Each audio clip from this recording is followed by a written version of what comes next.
부동산 학개론에 대해서 좀 말씀을 드리겠습니다. 지금 들리는 거죠? 좀 전 시간에 뭘 했죠? 어떻게 하시라 그랬어요? 모든 시험에 공통된 방법. 반복은 마지막이었고, 제일 먼저 뭘 했어요? 80%만 공부하라 그랬죠. 그 80%에서 제외되는 20%는 뭐였어요?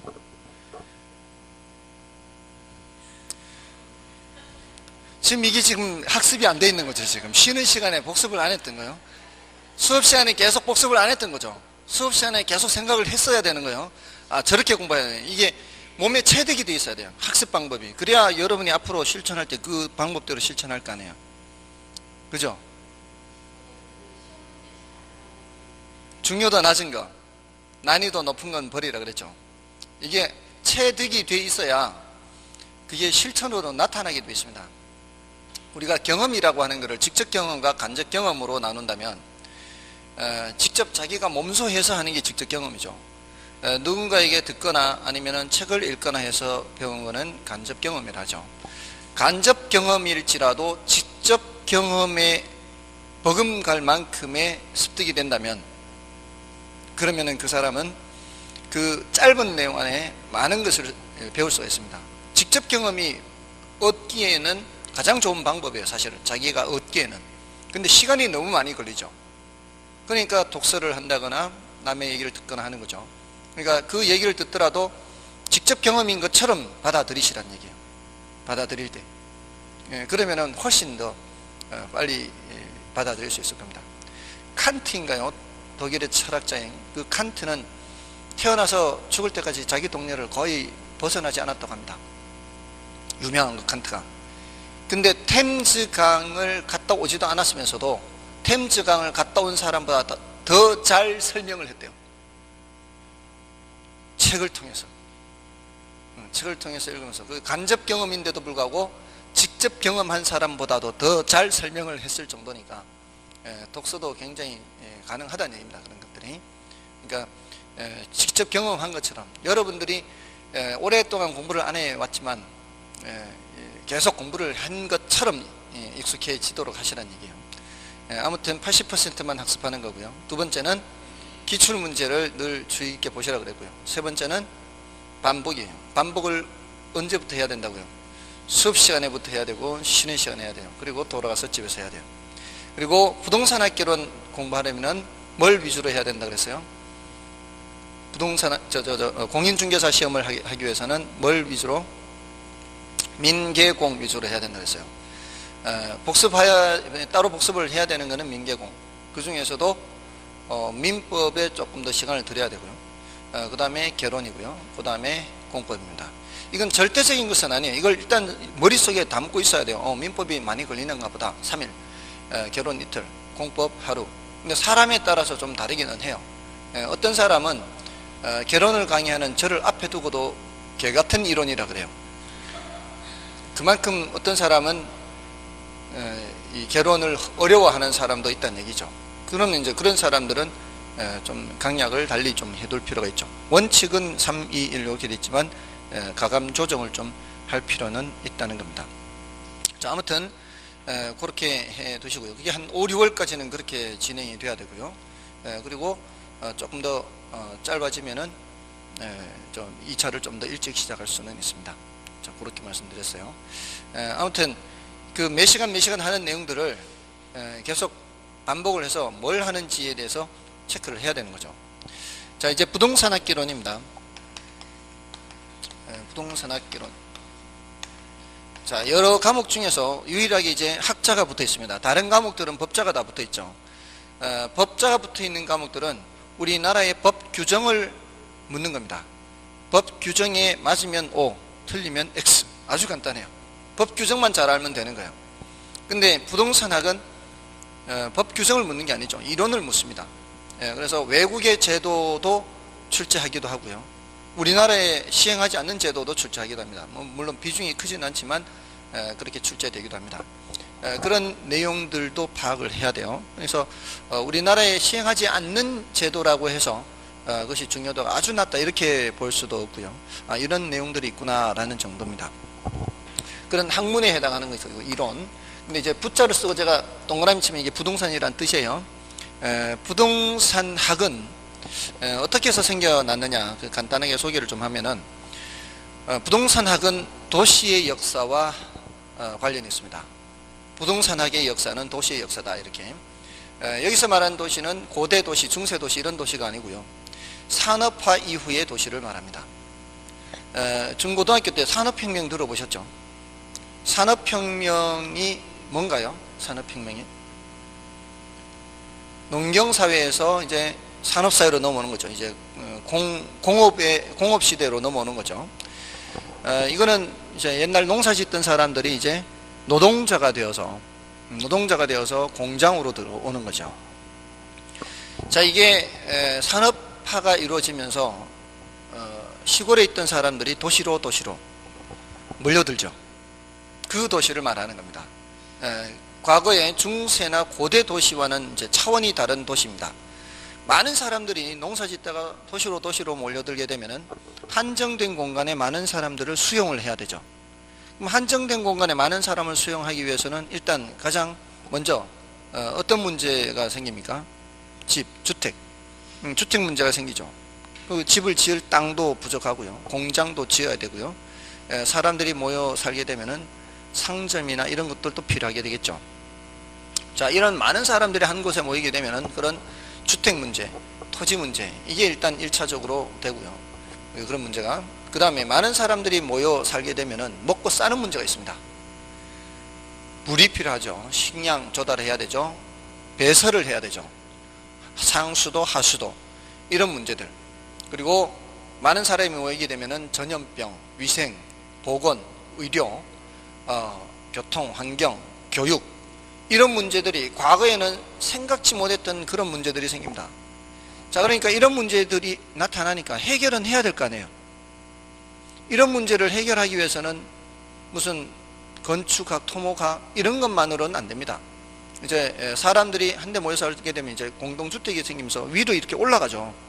그럼 옛날에는 이제 구분 소유라는 게 없었어요. 근데 이제는 각 호별로 구분된, 나누어진 그걸 이제 소유를 해야 돼요. 그러면 이제 법적인 측면에도 정비가 돼 있어야 돼요. 그런 걸 허용하는 법, 제도. 다음에 경제적인 측면, 가치는 어떻고 가격은 어떻고 이런 경제적인 측면에서도 또 접근을 해야 돼요.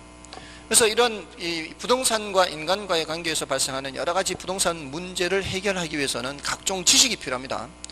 그 각종 지식이 필요한데 그런 지식들이 과거에 뭐 경제학도 있고 법학도 있고 또 무슨 뭐 토목, 건축학, 의학 이런 여러 분야의 지식들이 있죠. 그 여러 분야의 지식들이 어느 한 분야의 지식만으로는 해결이 안 돼요. 여러 분야의 지식이 다 총동원돼야 돼요. 자, 그러다 보니까 이거는 법학도 아니고 경제학도 아니고 또 토목 건축학도 아니고 의학도 아니고 어떤 새로운 형태의 어떤 학문이 되어버린 거죠. 그 새로운 형태의 학문을 그냥 부동산학이라고 하고요. 사실은 얘는 짬뽕학이다 이렇게 보면 돼요. 짬뽕학. 여러 분야의 지식이 다 총동원되어 있기 때문에 그래서 생겨난 학문이 부동산학이다 이렇게 보시면 돼요. 그래서 부동산학의 역사는 도시의 역사인데 약 100년 정도밖에 안 되는 거죠. 약 100년 정도밖에 안 되고요. 우리나라는 더 짧겠죠. 우리나라는 급속하게 경제 발전이 이루어진 게 1900 몇 년대였어요. 1960년대, 70년대. 60년대부터 1차 경제개발 5개년 계획, 2차 경제개발 5개년 계획 하면서 발전했거든요. 그러니까 사람들이 도시로 그때부터 몰려든 거예요. 60년대 후반. 그 70년대 초반. 전태일 분신했는 청계천 피복노조.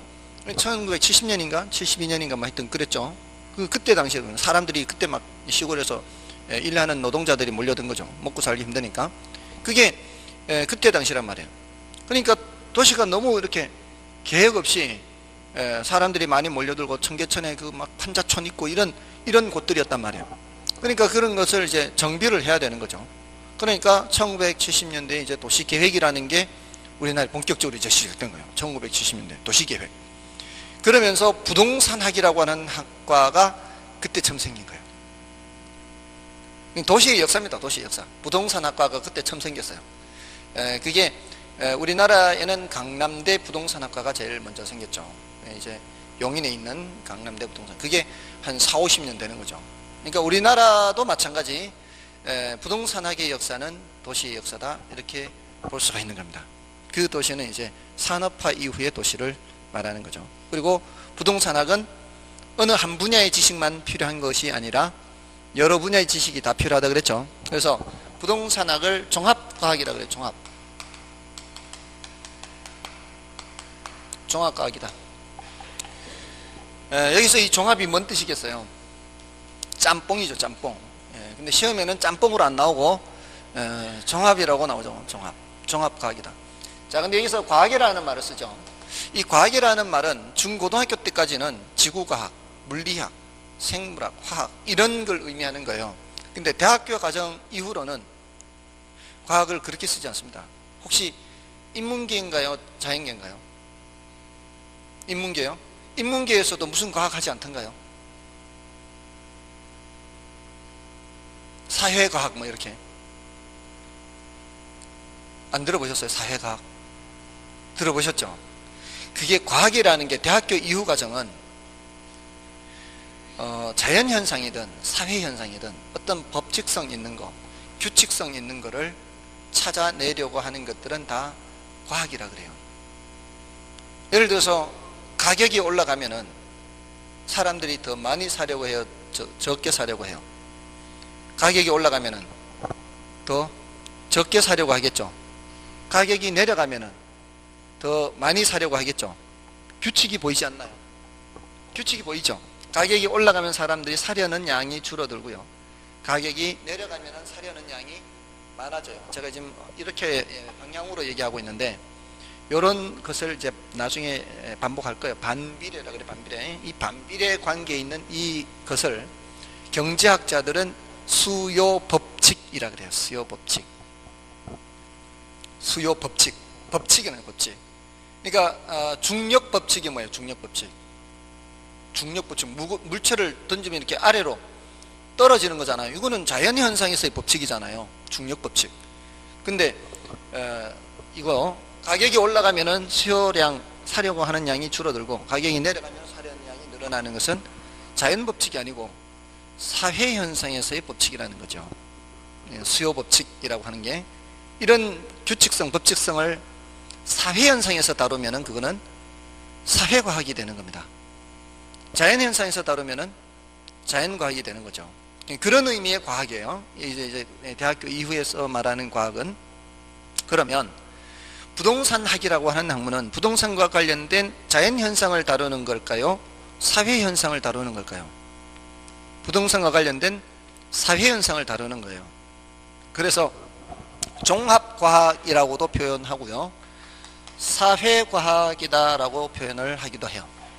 종합과학이면서 사회과학이다. 그 부동산학이라는 학문의 성격을 얘기할 때 그래요. 그리고 부동산학이 왜 등장했다 그랬죠? 뭐 때문에? 여러 가지 문제가 나타나니까 그 문제를 해결하기 위해서 나타났다 그랬죠. 토지 문제, 도시의 역사라 그랬잖아요. 토지 문제, 주택 문제, 이런 여러 가지 문제. 그래서 그런 문제를 해결하려는 학문을 응용과학이라 그래요. 응용과학에 대응하는 말을 순수과학이라 그래요. 순수. 이거는 문제 해결을 위한 것이 아니라 학문 탐구 자체가 목적이에요. 예를 들어 수학, 통계학, 물리학, 천문학 이런 것들은 우리 현실의 문제를 해결하기 위한 학문은 아닌 거예요. 현실의 문제를 해결하기 위한 학문을 응용과학이라 하고요, 그 학문 탐구 자체가 목적인 것을 순수과학 또는 기초과학 이런 말 들어보셨죠? 기초과학. 이런 것들은 현실의 문제를 해결하는 학문은 아니에요. 여기는 현실의 문제를 해결하는 학문이에요. 그러니까 부동산 문제를 해결하는 거죠. 그래서 응용과학이라 하고요. 그럼 법학은 어떤 학문일까요? 법학. 자연과학, 사회과학. 법학. 설마 이걸 자연과학이라고 생각하지는 않겠죠? 사회과학인데 이게 응용과학일까요? 순수과학일까요? 응용과학. 이것도 법적 분쟁이죠. 법적 분쟁이 생겼을 때 어떻게 해결하는 게 타당하게 해결하는가. 이 법적 문제를 해결하기 위한 학문이에요. 그게 법학이에요. 또 경제학은 경제 문제를 해결하기 위한 학문이에요. 우리가 사용하는 자원이라는 건 한정되어 있죠. 석유든 나무든 고무든 이런 천연자원, 이런 자원이라는 것은 한정되어 있죠. 한정되어 있는 자원은 함부로 쓸 수는 없죠. 가능한 한 어떻게 효율적으로 사용해야 돼요. 그래서 어떤 걸 얼마만큼 어떻게 생산하느냐, 그렇게 해서 유통시켜서 배분하느냐, 한정된 자원, 희소한 자원을 어떻게 하면 효율적으로 사용하는지에 관한 학문이 경제학이에요. 그런 문제를 효율적으로 해결을 해야 되니까 그것도 경제학도 응용과학이다 이렇게 되는 거죠. 사회과학이면서 응용과학이 되는 거죠. 그와 마찬가지로 부동산학도 응용과학이고 사회과학이고 특별히 얘는 종합과학이에요. 여러 가지 학문이 짬뽕되어 있는 것이다 이렇게요. 다음에 이제 개론이라는 말을 쓰고 있죠. 개론. 부동산학은 이런 학문인데 역사는 그렇고요. 간단하게 이렇게 좀 소개만 하는 거예요. 개론이라는 학문의 특징이 뭔가 하면은 여러 가지 분야, 그 학문 중에서도 부동산학 중에서도 여러 가지가 다 있는 거를 개론이라 그래요. 여러분 개론이라는 단어가 들어가 있는 학문 들어보셨나요? 어떤 거요? 예, 개론이라는 단어가 들어가 있는 건축학 개론. 그거 안 나오나 싶었어요. 그렇죠. 그런 개론자가 다 붙어 있죠. 근데 그 개론이 어떤 성격이 있는가 하면은 건축학 개론은 제가 책을 읽어본 적은 없어요. 영화는 봤지만. 근데 이 부동산학 개론을 제가 아니까 건축학 개론에 어떤 것이 있을지 미루어 짐작할 수가 있어요. 뭐가 있을 것인가? 예를 들어 건축사가 있을 것이다. 건축의 역사, 동양 건축, 서양 건축 이런 것도 있을 것이고요. 또는 구조역학 이런 것도 있을 거고요.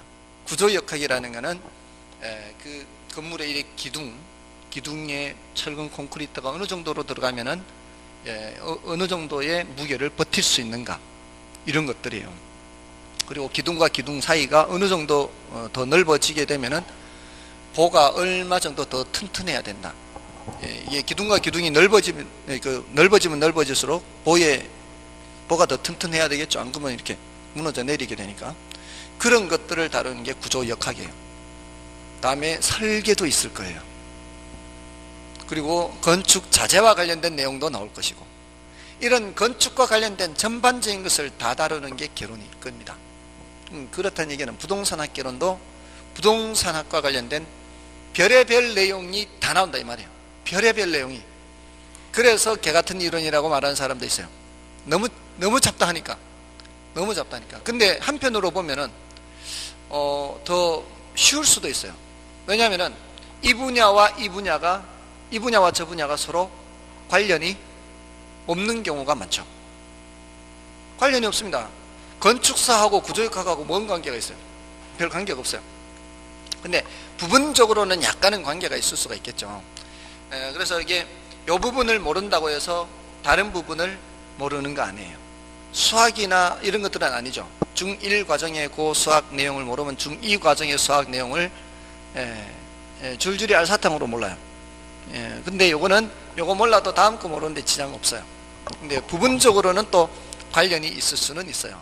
근데 크게 봤을 때는 크게 관련이 없는 다양한 분야의 내용들이 소개가 됩니다. 그래서 부동산 개발, 부동산 관리, 부동산 마케팅, 부동산 정책론, 부동산 투자론, 별의별 분야의 내용들이 다 나오게 되는 거죠. 그거를 개론이라고 합니다. 그 개론에 전체적으로 세 파트로 이렇게 나누어지는데요. 하나는 총론이 있고요. 하나는 강론이 있습니다. 그리고 하나는 이제 감정평가론 하는 게 있는데, 여기에 2문제에서 3문제 정도 출제가 돼요. 여기에 6문제에서 7문제, 여기 31문제에서 32문제. 이건 뭐 그렇게 크게 중요한 건 아니에요. 지금 요거는 이때는. 왜냐하면 이제 각 파트별로 들어가서 또 이렇게 나누는 부분이 있거든요. 이 부분을 아는 게 더 중요하니까. 총론은 전체적으로 봤을 때 뭐 중요도가 낮다 이렇게 볼 수 있습니다. 근데 요거 강론회나 감정평가론에서 수요 공급이라는 단원이 있어요. 요 수요 공급은 단원이 중요합니다. 그 다음에 이제 시장론이라고 하는 게 있는데, 그 시장론은 뭐 곁다리를 이렇게 지나갈 수도 있는 부분이고요. 주요 파트만 이제 위주로 말씀을 드리면 정책론이라고 하는 게 있고요. 그 다음에 투자론 하고요. 금융론. 그 다음에 요거 이제 여기서 감정평가론. 감정평가론은 이제 따로 3편으로 얘기를 하지만 이렇게 5개 파트입니다. 요 5개 파트가 여러분들이 넘어야 될 관문이다라고 보시면 돼요. 첫 번째 관문이 수요 공급입니다. 아무튼 이런 내용들을 앞으로 공부하게 될 거고요. 오늘은 첫 번째 총론입니다. 오늘은 총론의 내용을 설명을 드리고 다음 주에는 이제 수요 공급 정책 순서대로 진행이 됩니다. 감정평가로는 한 1.5주 정도 소요가 되고요. 그러니까 한 6시간 정도 필요합니다. 이거는 첫 주는 항상 이 총론으로 마무리를 합니다. 나중에 이제 더 진도가 나가게 되면은 3, 4월쯤이나 이렇게 되면은 또는 5, 6월 되면은 첫 주에 벌써 바로 강론으로 들어갑니다. 수요 공급에 익숙해질 때까지는 이걸 한 주 다 사용합니다. 보통 한 주에 5문제 분량을 나가야 돼요. 진도를 한 주에 5문제 분량의 진도를 나가야, 보통 8주 수업을 기준으로 한다면은 40문제 진도를 나가죠. 바로 40. 그래서 한 주에 총론을 나가기에는 좀 이렇게 좀 진도가 좀 느린 편이에요. 근데 이제 처음이니까 여기 조금은 더 시간을 들여서 말씀을 드립니다. 자, 아무튼 부동산 학계로는 이제 전체적으로 이렇게 되고요. 자, 오늘 이제 총론의 내용을 말씀을 드립니다. 자, 이제 진도를 나가는 거예요. 자, 제가 수업할 때 맨 왼쪽에다가 이게 이제 그날 수업하는 내용을 이렇게 적습니다. 총론에 이제 부동산 개념, 부동산 분류, 그 다음에 부동산 특성, 부동산 속성. 자, 이렇게 주제를 적습니다. 요 총론의 주제죠.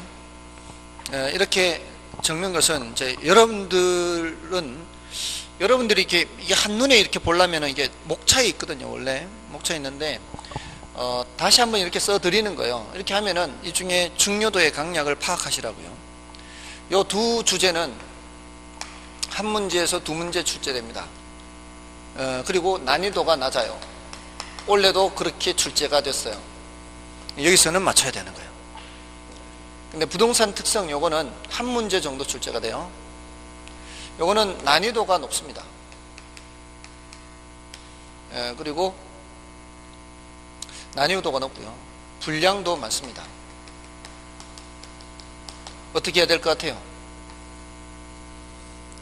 난이도가 높고 분량이 많으면 패스해야 되죠. 일단 패스하는 겁니다.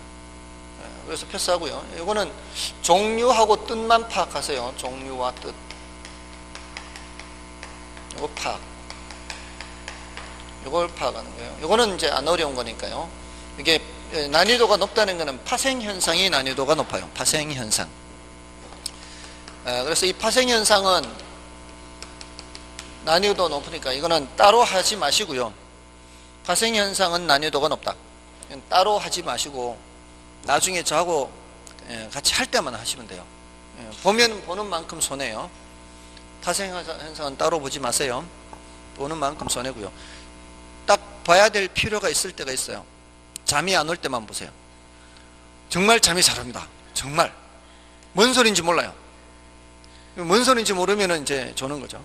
여기 이제 수업 듣는 분들 중에 이제 조는 분들은 둘 중에 하나예요. 예전에 제가 애들도 강의를 했었는데 조는 애들이 둘 중에 하나예요. 하나는 전교에서 손 꼽는 애들, 거의 다 아니까, 수업 내용을 거의 다 아니까 조는 거예요. 또 하나는 잘 모르는 애들 몰라서 조는 거죠. 그러니까 90%는 뭔 소리인지 모르는 거죠. 90% 이상 아는 애도 졸고요. 자, 근데 제가 뭐라고 얘기를 하는가 하면은 90%는 몰라도 10% 정도는 그래도 들으면은 알아먹을 거다. 그 알아먹는 10%를 언제 할지 모르잖아요. 처음 수업 시작할 때부터 10분간 하는 게 아니고 중간중간에 언제 나올지 모르니까 아는 거 나올 때까지 계속 집중해서 들어야 되고, 그리고 잘하는 전교에서 성과없는 애들도 네가 모르는 10%가 있잖냐. 그 네가 모르는 10%가 언제 나올지 어떻게 아냐. 그 네가 모르는 10%를 알기 위해서 50분 내내 집중해서 들어야 된다. 결국은 모두 다 집중해서 들어야 돼요. 집중해서 들어야. 그래서 못하는 사람은 그렇게 해서 조금이라도 아는 걸 듣고 조금 이제 알아듣는 거를 점점 비중을 올려가는 거죠. 그리고 잘하는 애들은 그 나머지 모자라는 10%를 채워야 되는 거죠. 자, 아무튼 이 부동산 속성은 10분의 0입니다. 10분의 0. 한 번도 출제가 안 됐어요. 근데 한 번도 출제가 안 돼서 제가 수업할 때 그래도 원래는 좀 너무 출제가 안 되니까 한 번쯤은 나올 가능성이 좀 있지 않을까 싶으니까 좀 신경 쓰세요 했더니 원래도 출제가 안 돼서 11분의 0이에요. 그러니까 이런 것들은 보세요. 아까도 말씀드렸지만 10분의 1, 10분의 0 뭐 이런 것들은 거의 출제가 안 되는 것들은 이런 것들을 먼저 해야 되죠. 사실은 이런 걸 먼저 해야 되는데 얘는 난이도도 높으니까 일단은 패스하고, 그럼 결국은 총론에서 초점을 맞추는 것은 부동산 개념과 부동산 분류에 초점을 맞추라 이 말씀입니다. 됐나요? 자, 그래서 이제 부동산 개념과 부동산 분류를 이제 말씀을 드립니다. 오늘은 저것 위주로 말씀을 드리고요. 나머지는 요거 종류만 좀 말씀을 드릴 거예요. 종류만 말씀을 드리고, 요거는 이번에 말씀 안 드리고요. 이런 것들은 매번 말씀드리지 않아요. 뭐 1, 2월, 3, 4월, 5, 6월 중에 한 번이나 두 번 정도만 말씀드리고 지나가는 거예요.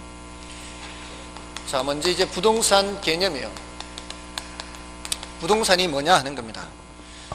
보통 이제 처음 공부하는 사람들한테는 부동산이 뭐예요? 그러면 토지하고 건물이지 뭐야? 뭐 그러죠.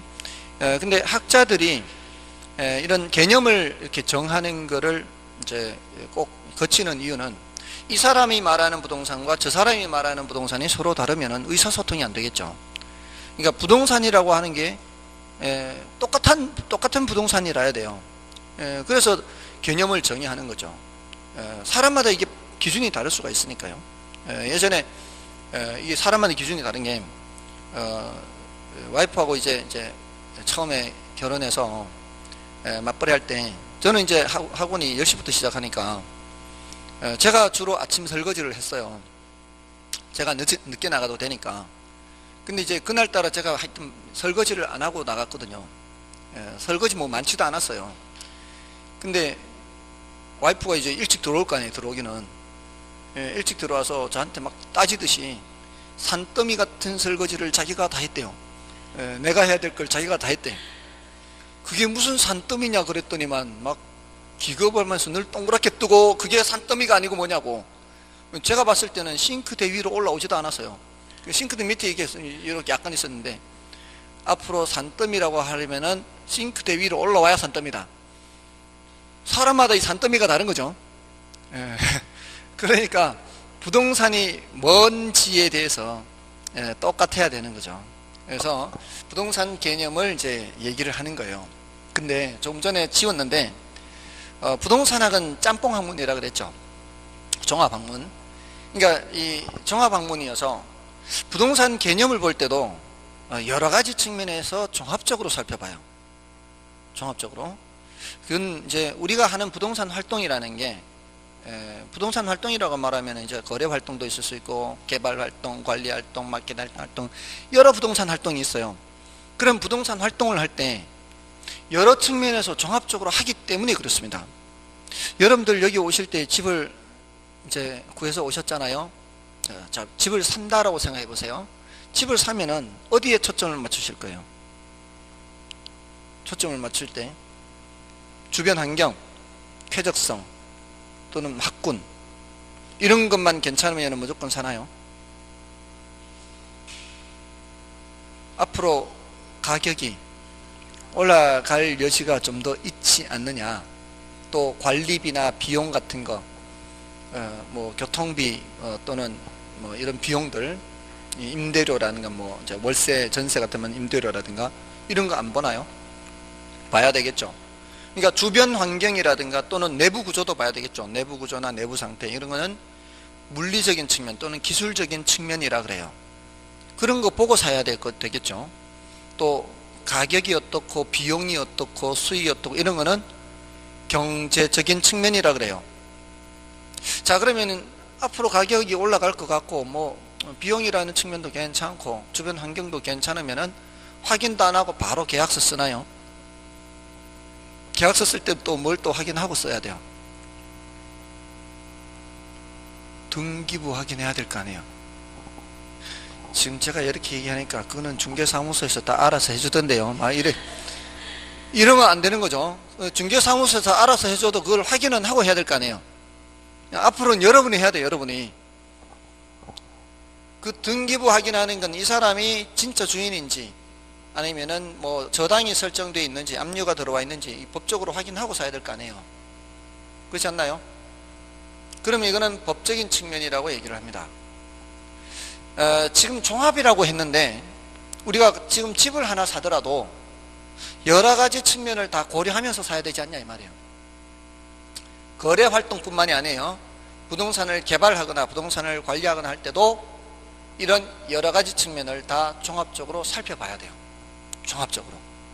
그래서 아까 짬뽕이라 그랬고 여러 분야의 지식이 다 필요하다고 했는데 그 중에서 토목, 건축, 무슨 주변 환경, 위치, 공간, 뭐 자연 이런 측면에서 바라볼 때는 기술적인 측면이라 그래요. 또는 물리적인 측면. 경제적인 측면은 가치, 가격, 수익, 비용 이런 거를 이제 통틀어서 그냥 경제적 측면이라 그래요. 또 권리 관계가 어떠하다 이런 법적인 측면을 또 얘기를 해요. 또는 제도적인 측면, 법 제도적인 측면. 그래서 이런 짬뽕을 크게 셋으로 나누어요. 하나는 법적인 측면, 하나는 경제적인 측면, 하나는 기술, 물리적인 측면. 그래서 부동산을 볼 때도 그 세 가지 측면에서 봐요. 법, 제도적 개념이 있고요. 경제적 개념이 있고요. 그 다음에 기술적 또는 물리적 개념이 있습니다. 그러니까 세 가지 측면에서 보는 거죠.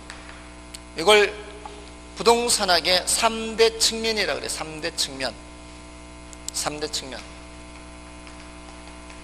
자, 이렇게 세 가지 측면에서 보는데 그럼 법적인 측면에서 부동산을 볼 때는 뭐를 보는가 하면은 법적인 측면에서는 법에 규정된 걸 말해요. 법에 규정된 거. 법에 규정된 건데 그 많은 법들을 배우실 거예요. 어제 공법 배우셨죠? 어제 공법 배우셨는데 공법이라는 법이 있던가요? 공법이라는 법은 없어요. 이 법률명이 공법이라는 법은 없어요. 예를 들어 국토의 계획 및 이용에 관한 법률 이런 법률은 있지만 공법이라는 이 법률명은 없어요. 근데 국토의 계획 및 이용에 관한 법률을 공법의 분류에 포함시키는 거죠. 그는 국가와 개인 간의 관계를 규율하는 법을 공법이라고 해요. 개인과 개인 간의 관계를 규율하는 법을 사법이라고 얘기를 하고요. 물론 중간자적인 법도 있어요. 공법의 내용과 사법의 내용이 모두 섞여 있는 그런 법도 있어요. 이제 중간적인 법이 있는데 사회법이라고 하나요? 뭐 하여튼 그런 법이 있는데 아무튼 여러분들이 이제 어저께 배우신 공법은 공법이 1000몇백 가지인가 있다 그래요. 2000몇백 가지인가요? 2000몇백 가지인가?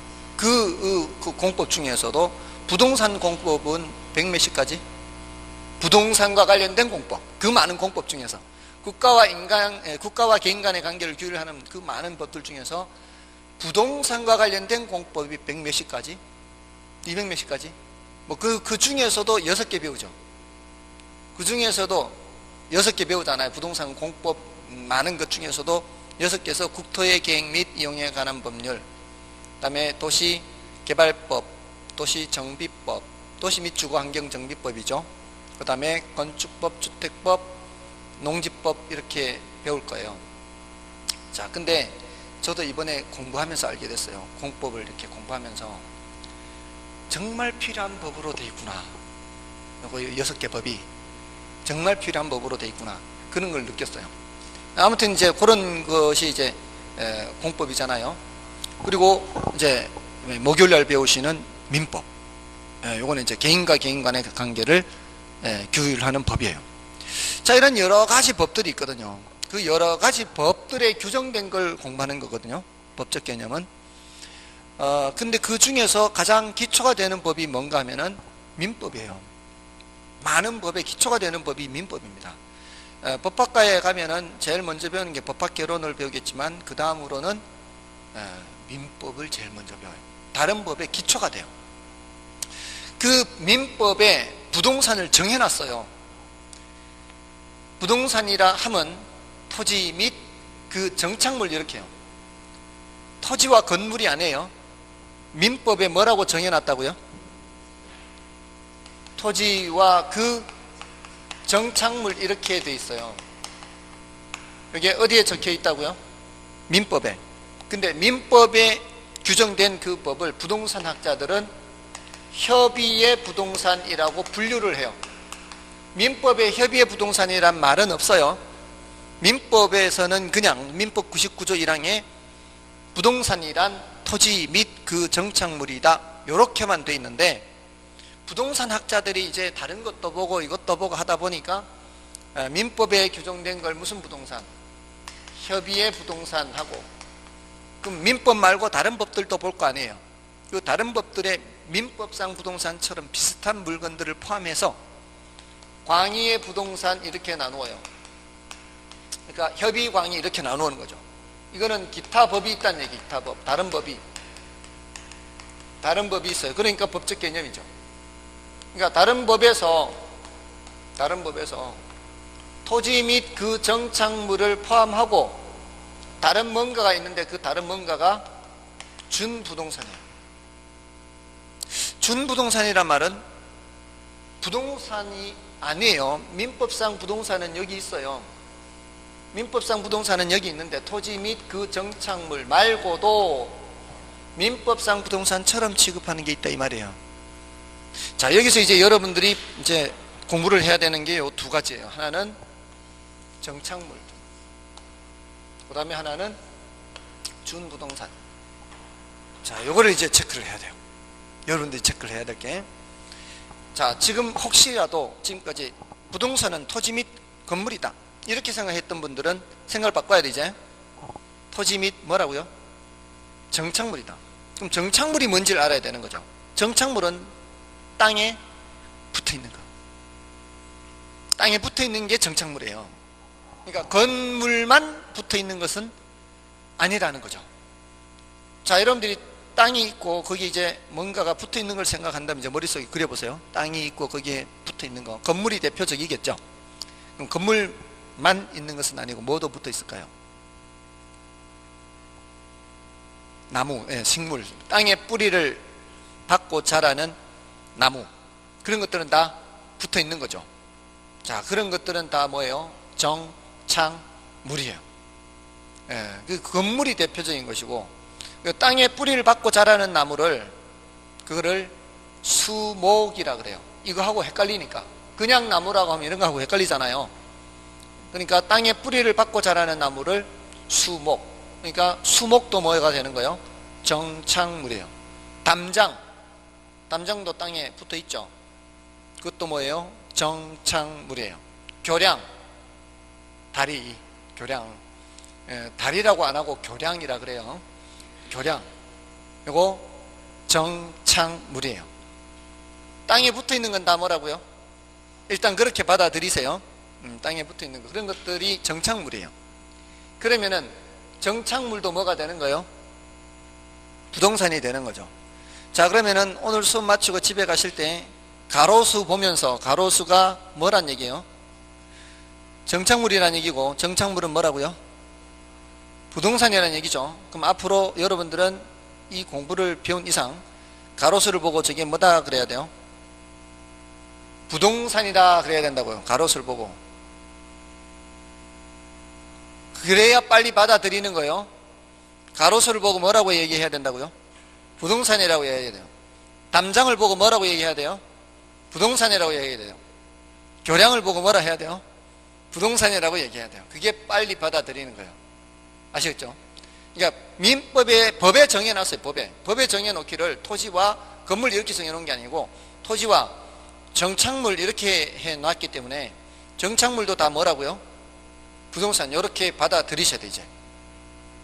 자, 그게 협의의 부동산이에요. 근데 여기 광해 부동산은 뭐를 더하는 거예요? 준부동산을 더하는 거죠. 준부동산이란 얘기는 민법상 부동산이란 얘기예요? 그렇지 않다는 얘기예요? 민법상 부동산이 아니란 얘기죠. 민법상 부동산이라면 이쪽으로 있는 거예요. 준부동산은 민법상 부동산은 아니에요. 근데 민법상 부동산처럼 취급하기 때문에 준부동산이라고 하는 거예요. 여러분들 공무원 또는 준공무원 이런 말 쓰잖아요. 준공무원 들어보셨나요? 그러면은 준공무원은 공무원이에요? 공무원이 아니에요?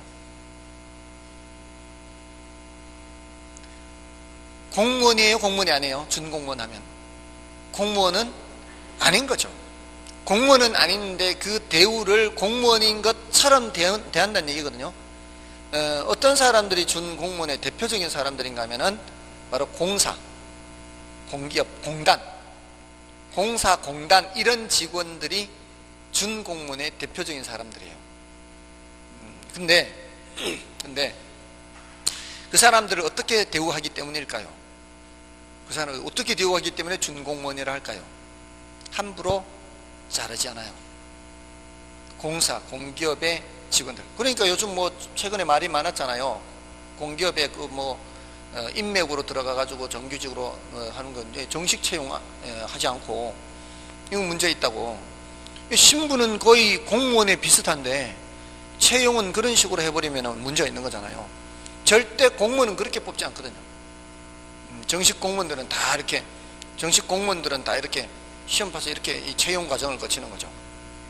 그죠? 그러니까 이제 문제가 되는 거잖아요. 근데 신분은 거의 비슷하거든요. 공무원들 함부로 안 자르는 것처럼 준공무원들도 함부로 안 잘라요. 이 공사, 공기업의 직원들은.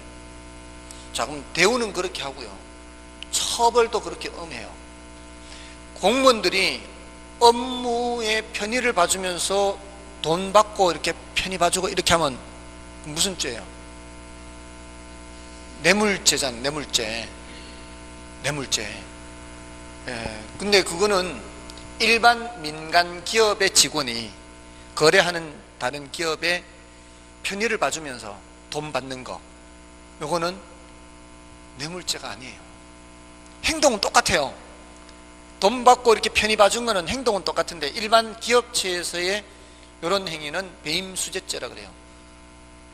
자신의 임무를 배신해서 재물을 받는 거예요. 뇌물죄하고 행동이 어때요? 행동이 똑같아요.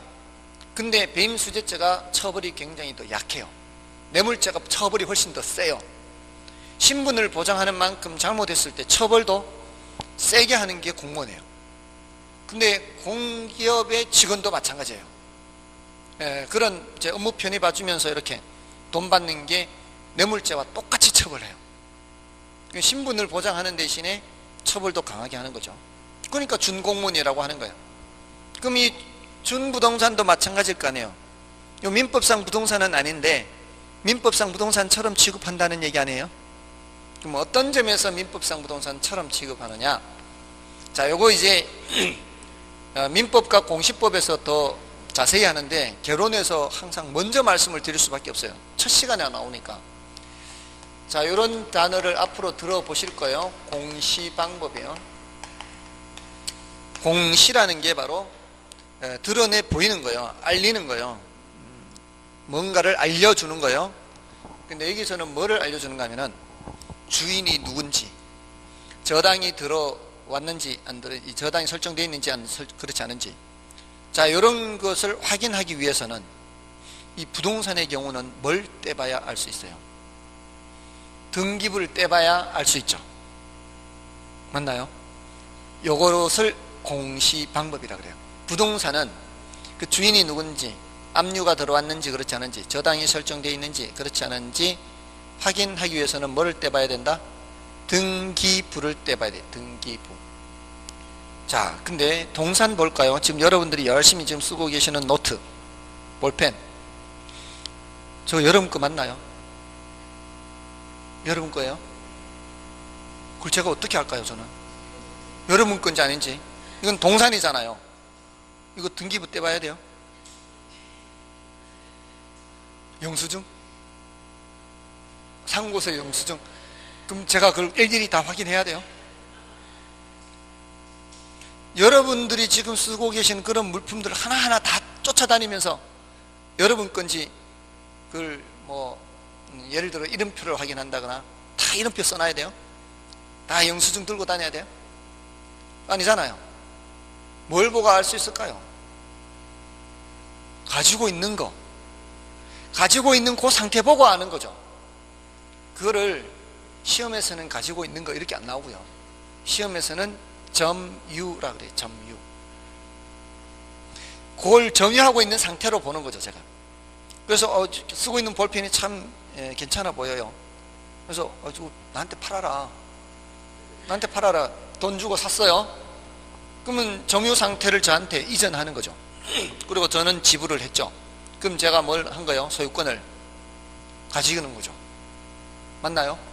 그 동사는 그렇게 하면 돼요. 그냥 저 사람 거겠네 하고 갖고 있는 걸 보고 저 사람 거라고 추정을 하고서 돈을 주고 점유 상태를 이전받으면 제게 되는 거예요. 맞나요? 그렇죠. 그게 이제 공시방법이 점유예요. 점유. 부동산은 공시방법이 뭐고요? 등기예요. 등기. 동사는 점유예요. 됐나요? 그런데 제 주머니에 키가 있거든요. 제 차 키가 있는데 제가 차를 몰고 나왔어요. 기름도 넣고요. 세차도 하고. 그리고 늘 타고 다니는 걸 여러분들도 다 알고 계시고, 제가 키 들고 다니고 이렇게 하니까 지금 제 차를 제가 뭐 하고 있는 상태예요? 점유하고 있는 상태예요. 뭔지 아시겠죠? 그렇게 갖고 있는 상태를 점유하고 있는 상태예요. 자, 그러면은 여러분 중에 누가 차가 괜찮아 보인다고 괜찮은 돈 줄 테니까 파래요. 그래서 돈만 많이 좀 팔게. 자, 돈 받고 키 주고 자동차 넘겨줬어요. 점유 상태를 이전했어요. 그러면은 정상적으로 판 걸까요? 자동차 분명히 동산이잖아요. 자동차 동산이잖아요. 이런 것처럼 동산이고 제가 점유하고 있었잖아요. 근데 제 건 아닌가요? 동산이고 점유하고 있으면 제 거 아니에요? 동산이고 여러분들 갖고 있으니까 여러분 거라고 제가 추정하잖아요.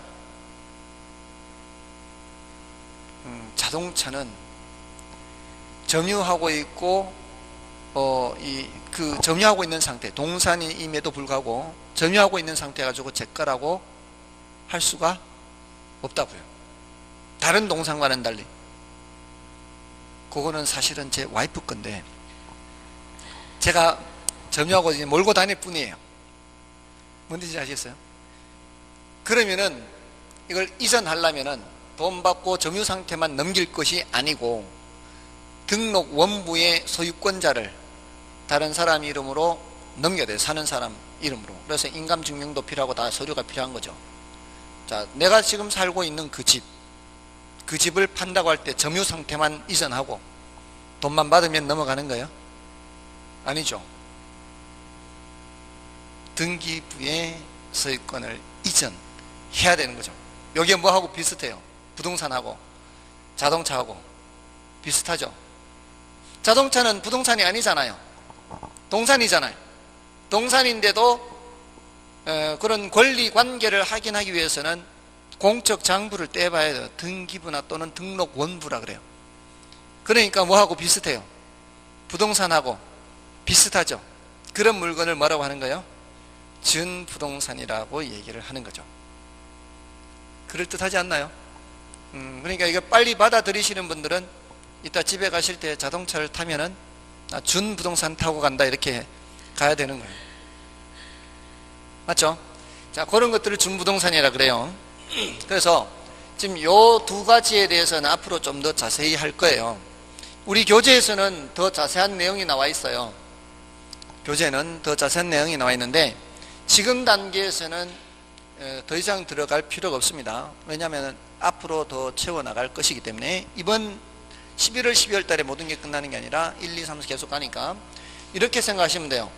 부동산 개념이라는 나무를 그리는 거요. 부동산 개념이라는 나무를 그리는데 지금 가지 3개를 그렸어요. 먼저 사실은 부동산 개념의 가지가 3가지가 있습니다. 하나는 무슨 개념의 가지? 법적 개념의 가지. 하나는 경제적 개념의 가지. 또 하나는 기술적 개념의 가지예요. 여기에 잔가지가 나와 있죠. 협의, 광의 하고 있죠. 그 협의의 부동산 다시 토지 및 그 정착물 여기까지 온 거예요. 여기 가지 그리듯이 하고 나중에 이제 잎사귀 그려 넣는다 생각하시라고요. 나중에 잎사귀 그려 넣는다 생각하시라고요. 지금 이쪽은 여기까지만 온 거예요. 그냥 법적 개념, 경제적 개념, 기술적 개념이 있는데 법적 개념은 협의 광의로 나눠지는구나. 협의는 어디까지고 토지 및 그 정착물까지고 광의 부동산은 준부동산까지 끝. 이 정도만 해도 충분하다 생각하시라고요. 그러니까 여러분이 교재를 읽으실 때 요거보다 더 세부적인 내용이 있다 하더라도 참고로 읽고 이 커다란 스케치 한 것으로 알고 있으면 충분하다는 거죠.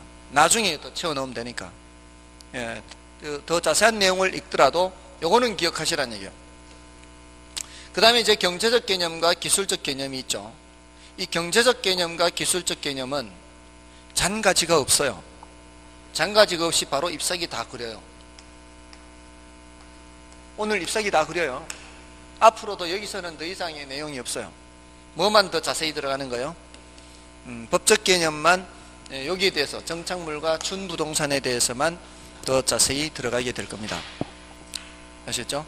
그래서 요 경제적 개념과 기술적 개념은 좀 쉬고 하겠습니다.